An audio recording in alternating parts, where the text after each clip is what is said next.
All right, welcome to another episode of Rust Revival Garage. I'm Rob Smith. I have my assistant behind the camera, Braden Smith. That would be my son, Braden.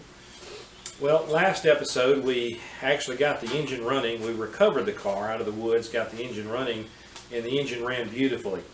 Braden and I both decided to take it for a little test drive late the other night after we got the engine running. And we made it about, I'd say half a mile before the car just went dead. And if you listen to a car that you recover, it'll tell you what needs to be worked on next. So it went dead. We went out with some gasoline, primed the carburetor, it cranked right up. So that told me it was a fuel issue. Then I went and took the gas cap off, and just a suction sound came out of the gas tank. So what's happening is the gas is being pumped out of the tank, and there's no vent happening. So we've got to figure out what's going on, and I anticipate that's probably the reason why the car was put down originally, is because the vent was stopped up in the tank, and the car would only run for about half a mile and stop. And if you let it sit there a little while, it would actually crank back up when that vacuum came off the tank. So I'm hoping that was the reason. If so, that's going to be a pretty easy fix as we chase things down. But just to show you kind of what was going on, pour that out, Braden. Is that okay? Okay. It'll clean the shop floor up a little bit. So anyway, the fuel pump was pumping fuel and doing this number.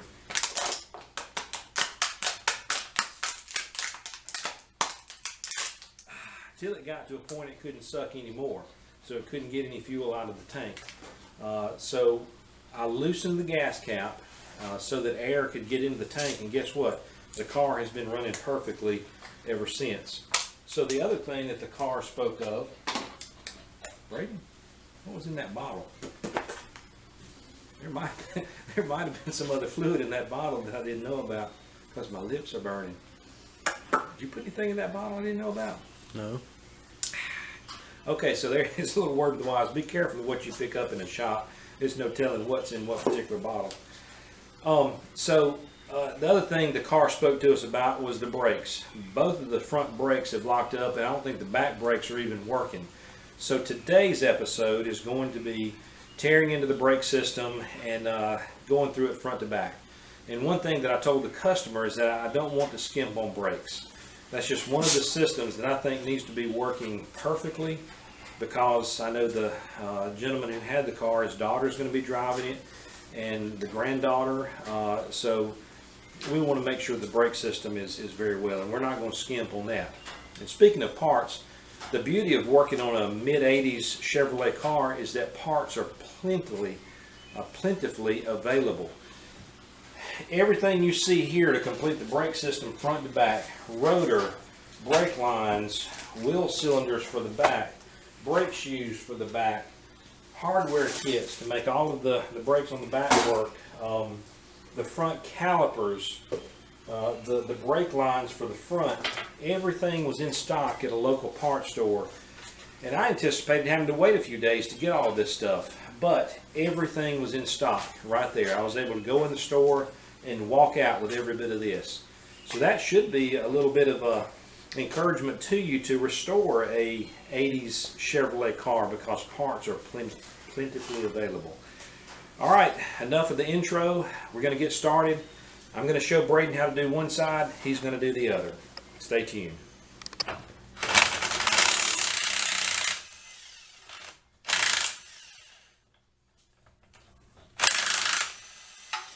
There you go.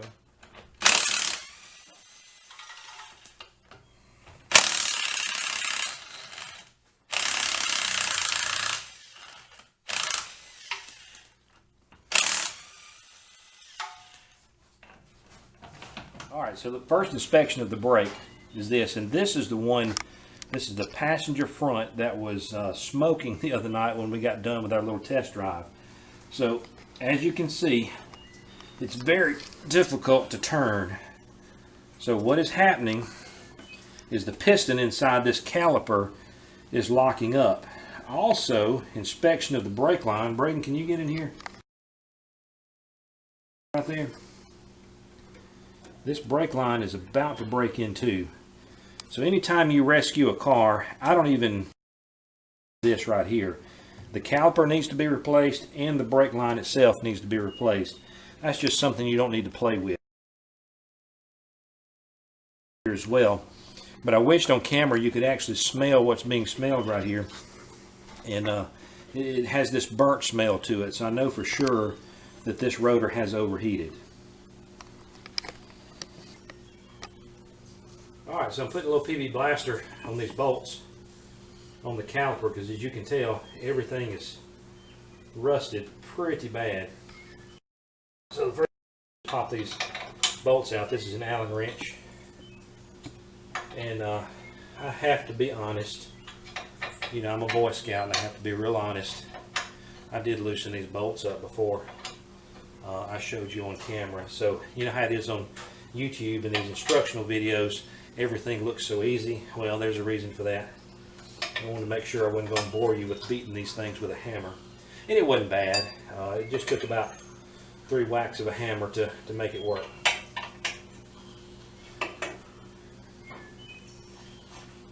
That is actually coming out a lot easier than I anticipated.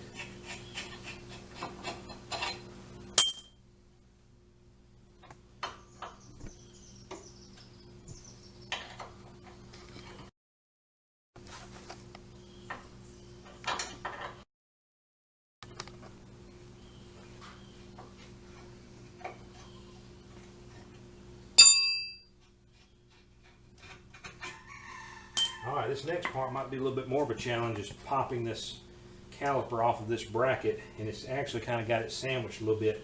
So it's going to take a little convincing to get it off.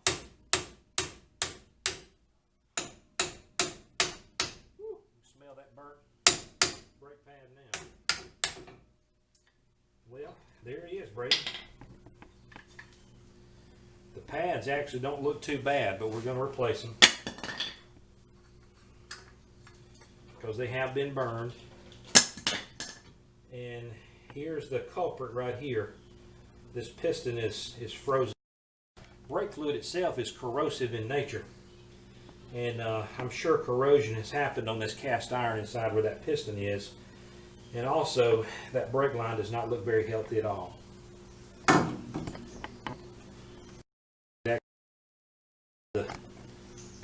Rotor, but we're going to be pulling this rotor off and putting a new one on, and we're going to repack with grease when we do that.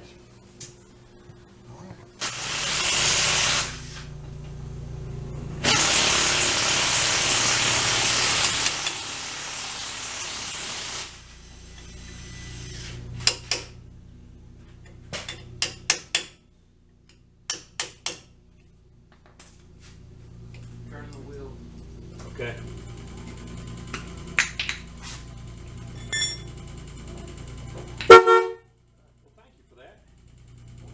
Awfully nice, Brady. When your partner's under the hood and you... Well, I didn't know how sensitive the horn was. Oh, I see. Yeah. Alright, so we're taking the rotor off, and on this particular car, the rotor is part of the hub, so you got to take it all off together. On more modern cars with the front wheel drive, you can actually replace the rotor without replacing the hub. So just taking the spindle nut out, took the cotter pin out, and it's a relatively easy process. My favorite part about this is getting greasy. You know, as a kid, you always want to play in the mud and get muddy and greasy. Well, that's what we're doing. Bearings actually look pretty good. Alright,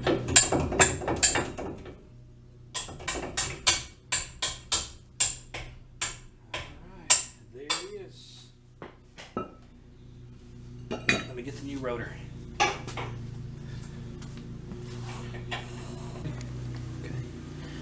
Alright, so one of my favorite things is packing a bearing with grease. Now there's better ways to do it. There's more sophisticated ways of actually forcing it in there, but this is how the Shady Tree mechanic does it, and I think it does it just as well. So anyway, just put some grease in your hand and just kind of pack it in those bearings very well. Scoop it up pack it. The more you do all of this, the more it packs it inside those bearings. Again, this is one of those things you just can't help but get greasy and dirty on. So there's a small snippet of packing bearings inside of a rotor.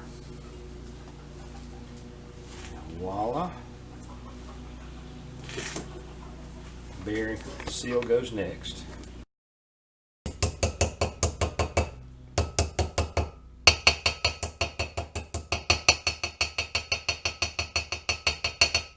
Now the rotor is ready to put back on.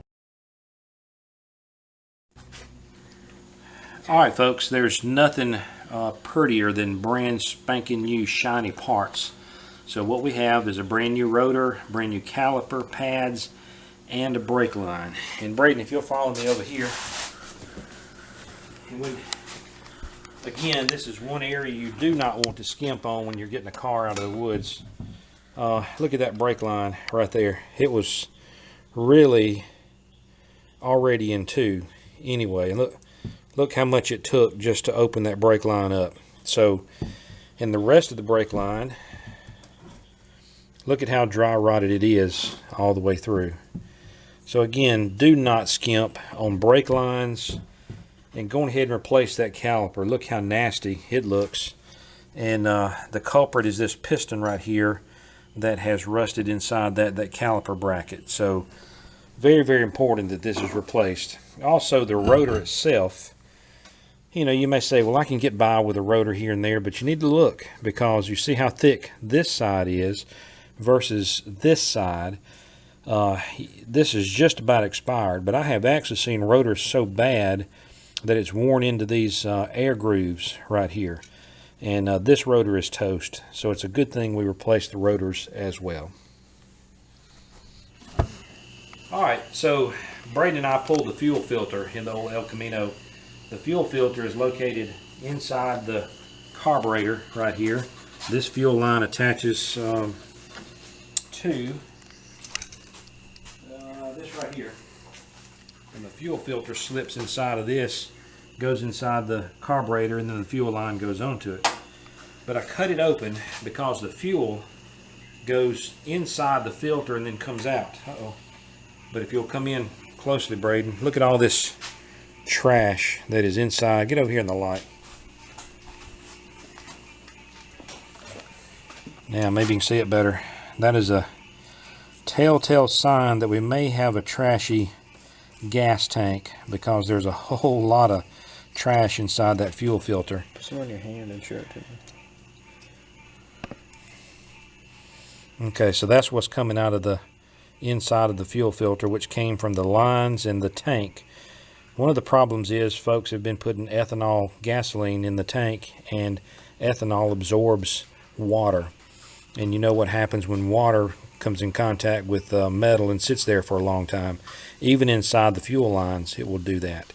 It's also alcohol based and very corrosive, so not good for an old car. So try to run non-ethanol as much as you can. Alright, so here's another little issue that we had working on the El Camino. The car sat up for 7 years in a very humid environment. And when there's humidity in the car, you know, down here south, you know, every summer day is a very hot, humid day. And even this year we've had so much rain. None of the gauges worked. So what I have found out by pulling the gauge pod inside, that the connectors where the gauges connect to the circuit board have a little coat of rust on them. And that rust has kept some of the gauges from working. So come over here and let me show you what we got.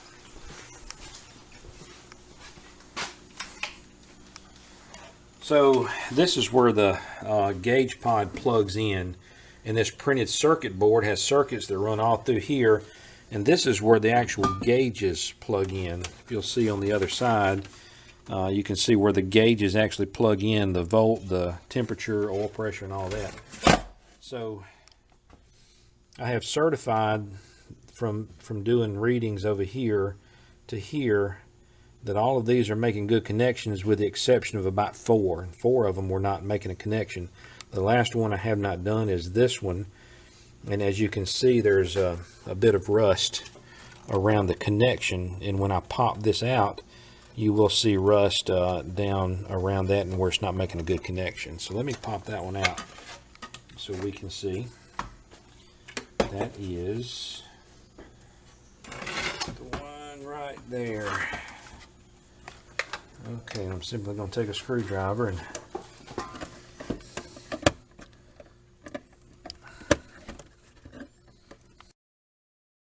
that side, and then pop that side out. Now let's see what it looks like. All right, well, the circuit board actually stuck to it, but that's okay, we can fix that. You see that rust right there on the circuit board itself? It had actually corroded to the thing, and there's a little coat of rust over here. As long as one of these connections is making a good connection when it goes back in, it will be perfectly fine. So take a look at the bottom of this connector here, and you'll see a big old coat of rust right there. So I'm going to take a little bit of sandpaper. I'm going to rub it down good and shine that back up.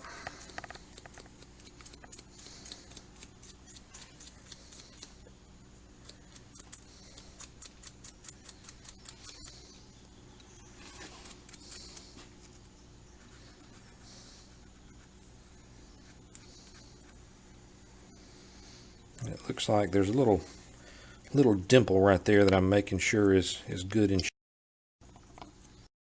Alright, so let me put it back in. Well, first thing, let me take a Q-tip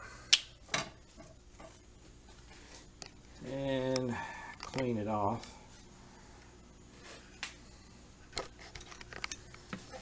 I'm actually going to get my little screwdriver and rub some of that rust off.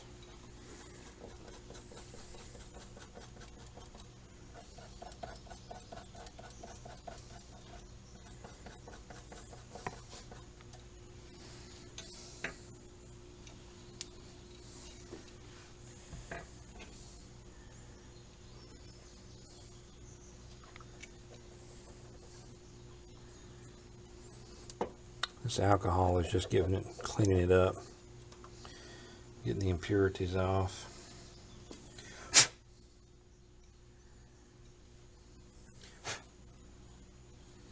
Yeah, let me stick it back in. And when I pop it back in, I'm going to make sure that circuit board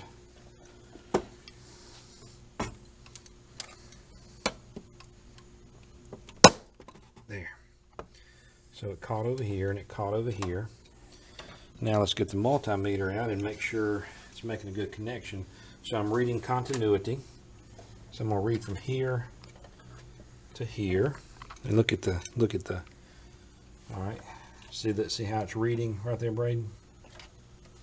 So this should be a direct path between here and here, because on the circuit board it shows that these two points are together. So that means we are making a good connection. Okay, so we're ending week one tinkering on the car. Now, keep in mind, Holy Rust Revival Garage is a part-time job for myself and Braden. I do have a day job, so we catch an hour or two in the evenings to be able to work on it. So far with the car, we've put a new fuel pump.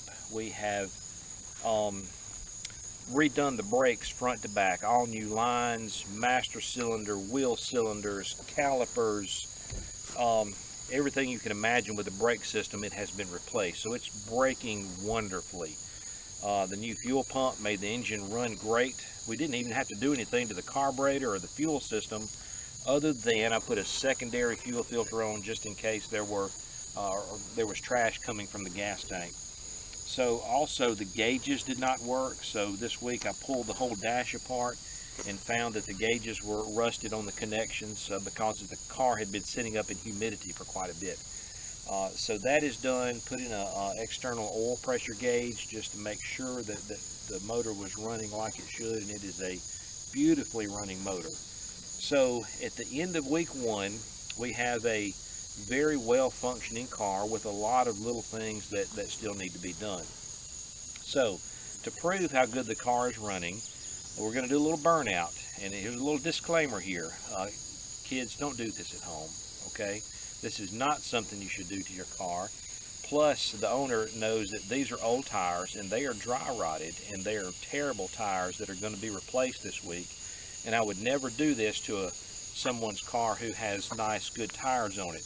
And by the way, young people, when you start doing burnouts, understand you're wasting a tire. And when I started buying my own tires, I never did burnouts anymore. So just be advised that that could be very dangerous to a tire and your safety as well. So there's a little disclaimer that I had to give for the video. So I'm gonna fire up. We have just a little bit of daylight left, and first of all, listen to how good the car runs.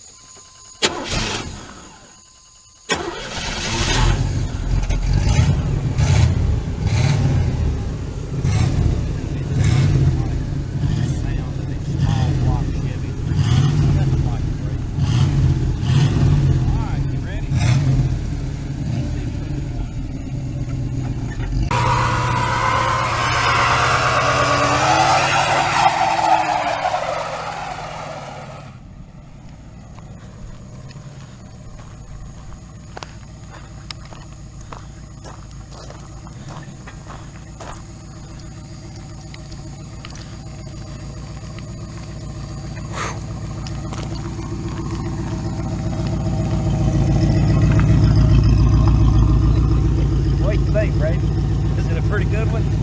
Ooh, I can tell by the smoke it must have been all right. Needless to say, the old El Camino lives, and she is running beautifully. A small block 350 in a light car like this is pretty amazing, and I think Bata's